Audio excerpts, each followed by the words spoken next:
8 ans déjà que Braine-le-Comte n'a plus de piscine. Elle avait été fermée en 2002 pour raison de sécurité. Et en 2004, une pétition des habitants circulait pour demander soit la réhabilitation, soit la construction d'une nouvelle piscine. Mais après l'échec du projet d'une piscine commune entre Braine-le-Comte, Écossynes et Soignies, Braine a décidé de prendre son destin en main. Le projet de la future piscine du Champ de la Lune vient d'être présenté. Son ouverture est prévue en 2013. Gilles Debeul de Nicolette. Voici à quoi ressemblera la future piscine de Braine-le-Comte. Une architecture résolument moderne, alliant le bois et le verre et qui mise sur les énergies renouvelables comme les panneaux solaires et la biométhanisation. Le grand bassin fera 25 mètres de long avec une zone à 3 mètres de profondeur. Il y aura aussi une piscine d'apprentissage pour le public scolaire ainsi qu'une zone de loisirs et de bien-être. Le comité piscine, qui avait lancé une pétition sur le sujet en 2004, se montre satisfait de ce projet. Ce qui est présenté aujourd'hui, pour l'instant, on est content puisqu'on va enfin voir le bâtiment sortir de terre, j'espère, dans le courant de l'année prochaine. Bien entendu, c'est toujours des projets sur papier. Bon, on pourra estimer si c'est un bon projet dès qu'il sera réalisé. Mais à voir ce qui nous a été présenté, je pense que c'est quelque chose de magnifique pour Braine-le-Comte. Alors dans le dossier, on nous présente l'entrée à 5 € pour les nager. C'est pas un peu cher, à votre avis?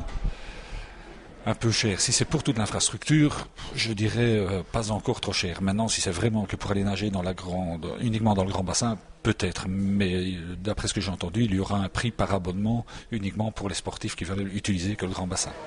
Le marché vient d'être attribué et la commune s'engage pour 20 ans via un partenariat public-privé, à la fois pour la construction, mais aussi pour la gestion.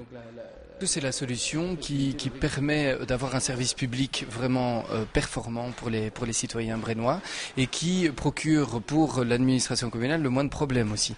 Parce que ça a l'avantage du système privé, donc c'est-à-dire la rentabilité en tout cas le plus possible parce qu'on sait qu'une piscine d'office est déficitaire et puis surtout ça permet de faire tourner l'institution de manière performante, rapide, à donner une réponse rapide aux problèmes.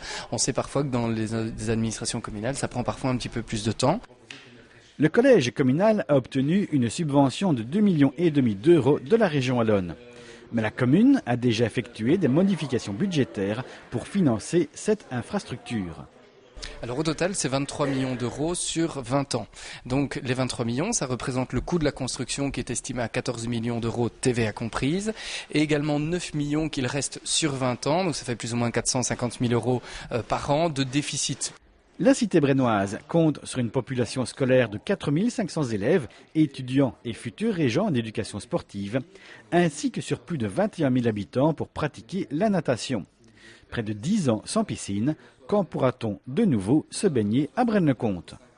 Si tout va bien, donc parce que maintenant on est dans les procédures d'urbanisme. Enfin d'abord on attend la tutelle, la région wallonne doit se prononcer, puis l'urbanisme. Et donc si tout va bien, on espère un début des travaux pour le printemps 2011 et une ouverture en 2013. La future piscine se situera sur le site du Champ de la Lune, un endroit déjà consacré à la détente et au sport.